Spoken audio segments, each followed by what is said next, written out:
Welcome back to the deep dive. Glad to be here. So today we are jumping into, well, it's a really foundational question, isn't it? This idea of the virgin birth of Jesus. Is it a literal event or maybe more of a symbolic story? It really is. Mhm. And it's a question that as soon as you start digging, it opens up this fascinating trail through history, ancient texts, and honestly, the nature of belief itself. Exactly.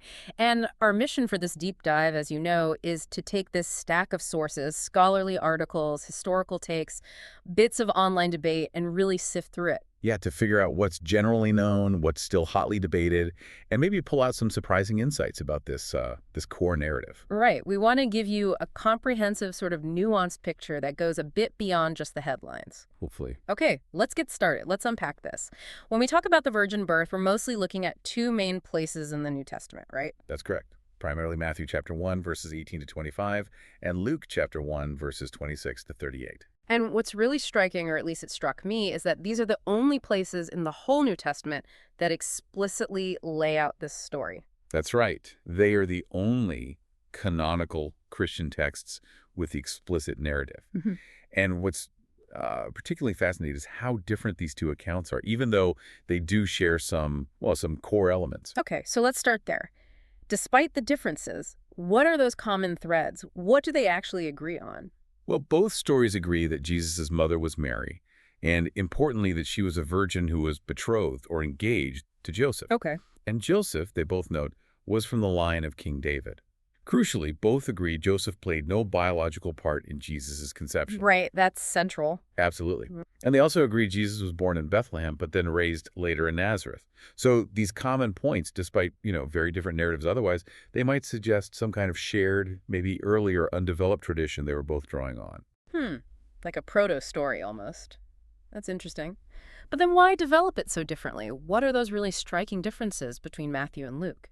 Matthew's account, it really focuses on Joseph's perspective. You get the angel appearing to him, Joseph, in a dream. Not to Mary. Not in Matthew, no. And Matthew is the one who includes the story of the Magi, the wise men, and the family's flight into Egypt to escape Herod. Okay. Matthew's version also seems to imply that Joseph and Mary were maybe already living in Bethlehem.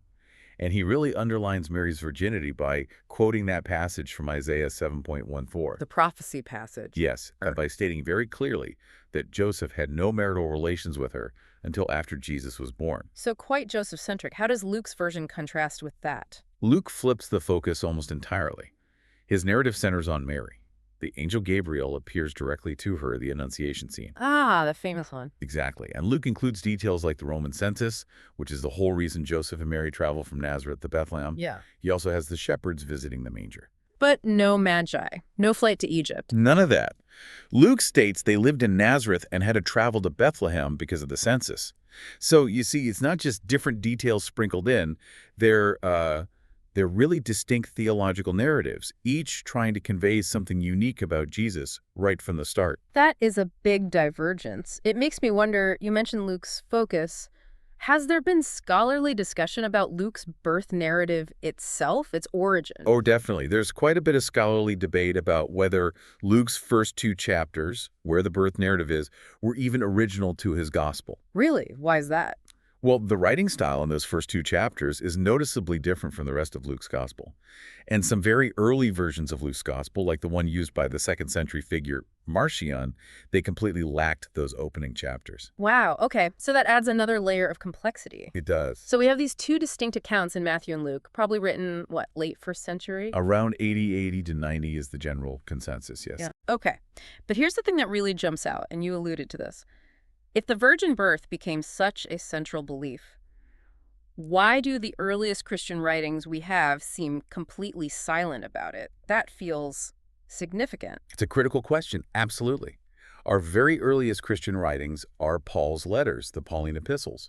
These date probably to the late 40s or early 50s CE, decades before Matthew and Luke wrote their Gospels. And Paul describes Jesus as born of a woman in Galatians. That's basically it. He never explicitly mentions a virgin birth. Born of a woman. What do scholars make of that phrase? Is it just stating the obvious, his humanity, or is there maybe a subtle hint there? Well, There's a debate, of course. Some scholars look at the specific Greek word Paul uses there, genomenon. Hmm. It means something like happened or took place or came to be. Mhm. And they contrast it with a more standard word for birth used elsewhere, like for Ishmael in the same letter. So the argument goes, maybe Paul's careful choice of genomenon suggests he knew something. Well, something different or unique about Jesus' arrival, perhaps implying a divine being coming to be through a woman, maybe hinting at incarnation or even the virgin birth without stating it. That sounds a little like reading between the lines, perhaps. Is there a counter-argument? Oh, certainly. The counterargument is that this is reading too much into one word, that Paul's language simply emphasizes Christ's pre-existence that he was before, and that his genuine human incarnation. It stresses his humanity, being truly born of a woman, without needing to imply anything specific about virginity. Okay.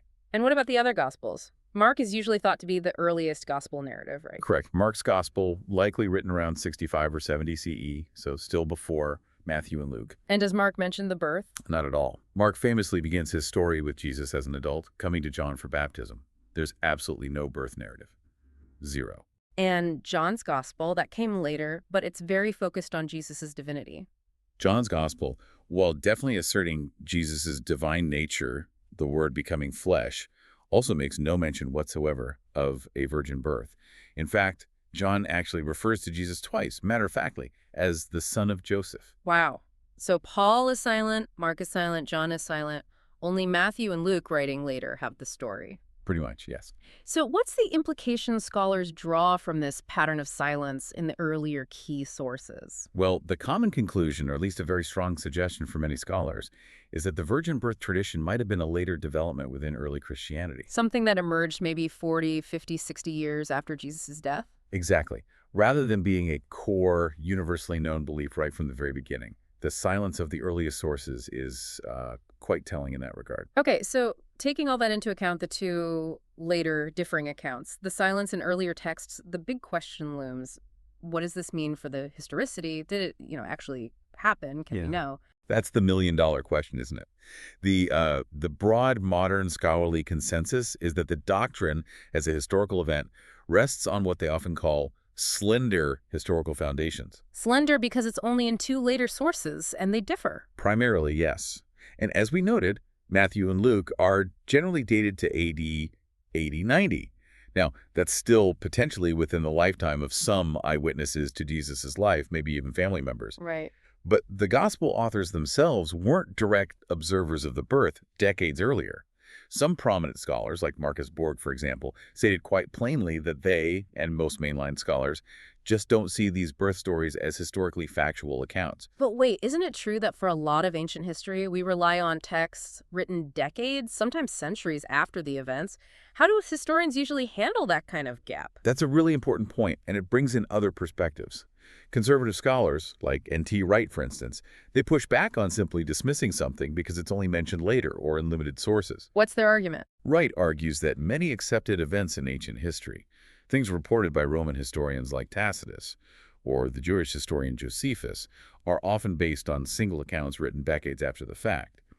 He stresses that this doesn't automatically make them non-historical. So it's about weighing probabilities. Exactly. For historians dealing with antiquity, it's always about weighing probabilities and likelihoods based on the evidence we do have, not just counting the number of sources or how quickly they were written. And Wright has this concept, critical realism, doesn't he? How does that apply here? Right. Critical realism is his term for approaching history, acknowledging that, yes, biases exist, sources can be wrong, fake news exists, as he puts it. But that doesn't mean we should default to thinking nothing happened. So keep an open mind to the possibility, even with limited evidence. Essentially, yes. It encourages remaining open to historical claims while still being critical, even when skepticism might seem like the easier path. He also makes a related point about the manuscript evidence for the New Testament generally. Oh, yeah. He points out that compared to many other ancient texts, he uses the example of the Roman poet Lucretius, whose work survived based on basically one medieval manuscript found centuries later. Wow. The New Testament has thousands of early manuscripts. This gives us a much more solid textual basis for reconstructing what was originally written, even if we then debate the historical reliability of what's in those texts. Okay, that's a helpful perspective on just how historians grapple with ancient evidence. So With that dating and the scholarly debates in mind, it really makes you wonder why this story emerged when it did in Matthew and Luke. What might have been the cultural or theological reasons behind it? That's the next big question, isn't it?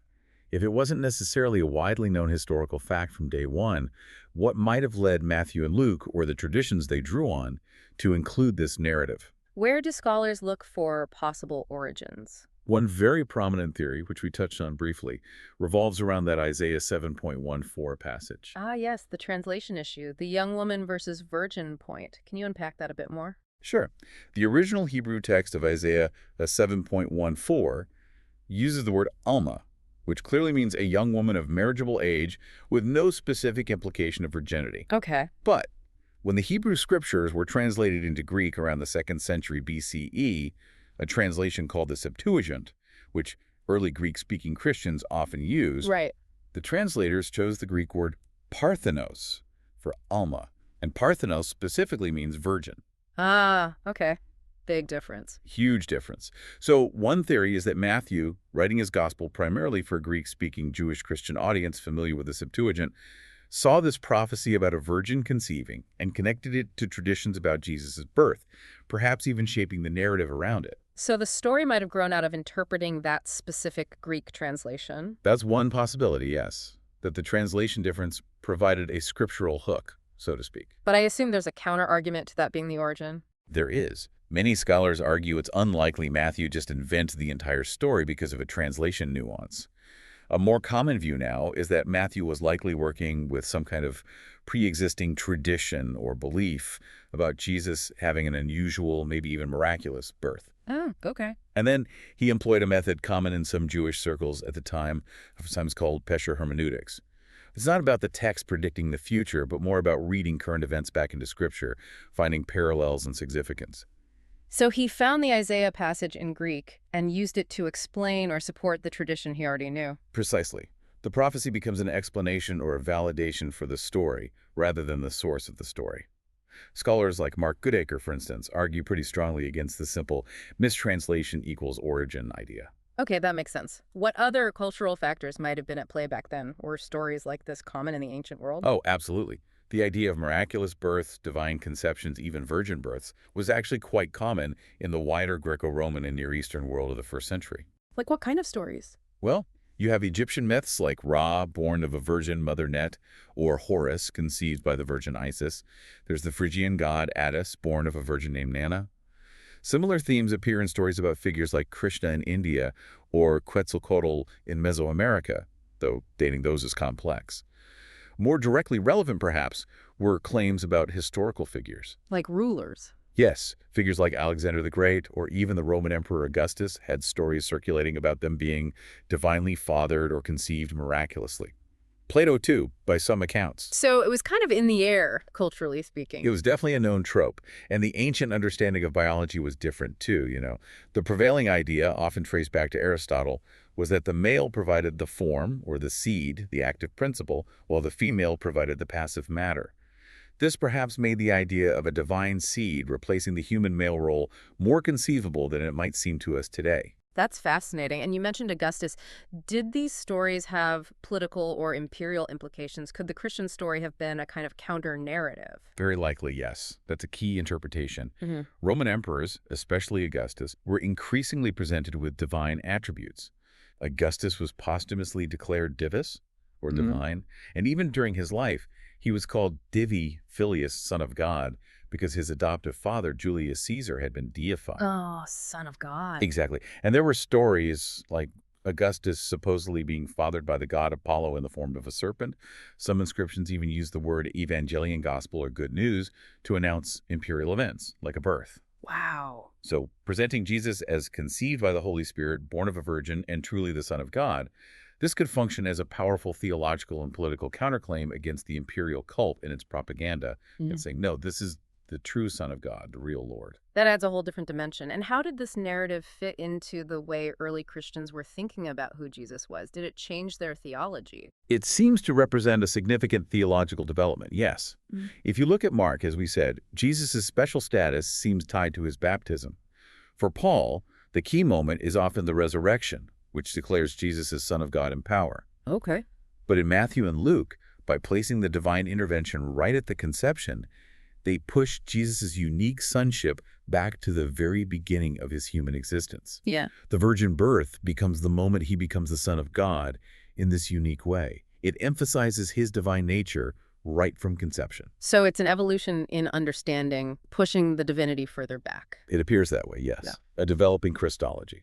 Given all this, the differing accounts, the cultural context, the theological way, it's no surprise this story sparked debate, even early on. How did different groups react? Oh, the debate started almost immediately and have never really stopped. Yeah. Even within early Christianity, there wasn't uniform acceptance. Really? Who disagreed? Well, we know about certain early Jewish Christian groups, often labeled Ebionites. They generally saw Jesus as a human Messiah, adopted by God, and they explicitly rejected the virgin birth. They stuck with the Hebrew Alma, meaning young woman. Okay. And then you had figures like Marcion, a highly controversial second-century theologian who had a very different view. He believed Jesus wasn't really born at all, but just appeared fully formed from heaven, so he rejected the birth narratives entirely. So, dissent from different theological angles. What about reactions from outside Christianity, from Jewish communities at the time? Yes, by the late 2nd century, around AD 180, we start seeing Jewish counter-narratives emerge. Mm-hmm. The most well-known is the story found in the writings of the pagan critic Celsus, who reported a Jewish claim that Jesus was illegitimate, Illegitimate how? that Mary had conceived Jesus through an affair with a Roman soldier named Pantera, or sometimes Pandera. It's been suggested that the name Pantera might even have been a deliberate, perhaps sarcastic pun on the Greek word parthenos, meaning virgin. Wow. Okay, so that was a polemical counter-story reflecting skepticism. Exactly. It's circulated for centuries, becoming part of medieval Jewish polemics against Christianity. But you also mentioned internal Christian debate. It wasn't just Ebionites or Marcionites. No, and this is quite striking. Yeah. Justin Martyr, who was a prominent Christian defender of the faith in the mid-100s AD, Right. he actually wrote that in his time, a majority of his fellow Christians rejected the virgin birth A majority. Why? because, he says, it sounded too much like the pagan myths about gods impregnating women. Justin himself argued for the virgin birth, but his comment reveals that acceptance wasn't at all universal even among mainstream Christians well into the 2nd century. That's really surprising. How did things shift towards it becoming more central later on, and how do people view it today? Well, it gradually became more embedded in creeds and official doctrine over the next couple of centuries. But the Enlightenment, starting in the 17th and 18th centuries, brought a new wave of rationalism and historical criticism. Right. Challenging miracles and supernatural claims. Exactly. This led to a pretty major split that, in many ways, continues today. You have many liberal theologians and scholars who understand the virgin birth as, say, a myth, in the sense of a profound theological story conveying truth about Jesus' significance, but not as a literal biological event. A theological truth, not a historical fact. Right. On the other hand, you have conservative scholars and many evangelical Christians who continue to defend its historicity, seeing it as a crucial doctrine, though even within evangelicalism, some might argue it's not absolutely essential for salvation itself. And it's not just a Christian or post-Christian debate either, is it? What about other faiths? That's a crucial point, too. Islam, for instance, also affirms the virgin birth of Jesus. The Quran mentions it multiple times. Really? How does the Islamic account relate? The Quranic accounts seem to draw some details from later Christian apocryphal Gospels, texts written after the New Testament. However, the Islamic interpretation is very different theologically. Awesome. While affirming the miracle of the virgin birth, Islam explicitly rejects the Christian doctrine of the Trinity and the idea of Jesus being the divine Son of God in the Christian sense. For Muslims, Jesus is a greatly revered human prophet and messenger of God, miraculously born, but strictly human. Okay, so the affirmation of the miracle serves a different theological purpose there. Precisely. Stepping back from the specifics of the virgin birth itself, this whole deep dive feels like a masterclass in how we should approach ancient texts, especially historical or religious ones. I think that's a really important takeaway. One crucial principle, as some historians put it, is that all history is written by people who have agendas. Meaning? Meaning there's no such thing as a completely neutral view from nowhere. Ancient writers, including the gospel authors, selected material, arranged it, highlighted certain things, and omitted others. Not necessarily to deceive, but because that's just how communication works. They had specific theological points they wanted to make, specific audiences they were addressing. Can you give an example of that selection and arrangement in the Gospels? Sure, think about the stories of how Jesus called his first disciples, like Peter. Luke's gospel has this dramatic scene where Jesus tells Peter to lower his nets after a fruitless night. They get a miraculous catch of fish, and Peter falls down saying, "Depart from me, for I am a sinful man." Right, very memorable. But in Mark and Matthew, Jesus just walks by the Sea of Galilee, sees Peter and Andrew fishing, says, "Follow me," and they drop their nets and go. Much simpler. And then in John's gospel, Peter's defining moment comes after the resurrection, when the risen Jesus asks him 3 times, "Do you love me?" So, different accounts of seemingly the same core event or relationship? Exactly. Are they flat contradictions? Hmm. Or are they different authors selecting and shaping the material to highlight different aspects of Peter's calling and relationship with Jesus? Most scholars would lean towards the latter. It's like, if you came back from a trip, Yeah. you wouldn't tell your spouse every single mundane detail in chronological order, would you? Definitely not. You'd select the highlights, arrange them to make a point or tell a good story, maybe focus on the things relevant to them. You're not lying, you're communicating effectively. Ancient writers often did the same. So, we shouldn't impose our modern expectation of, say, journalistic, unvarnished facts onto these ancient texts. It's generally unhelpful to do so.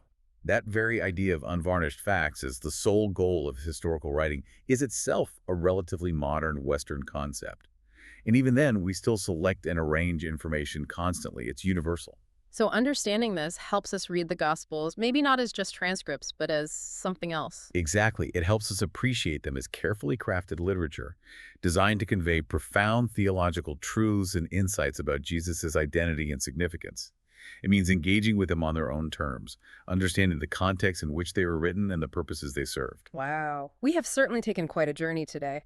From drilling down into the specific narratives of Jesus' birth in Matthew and Luke, to looking at the silence elsewhere, the historical debates, the cultural context. And then zooming out to these broader principles of how we even read and interpret ancient history and texts. It's been quite the deep dive. It really has. We've seen how just one story, the virgin birth, carries so many layers, historical questions, cultural echoes, evolving theology, ongoing debate right up to today.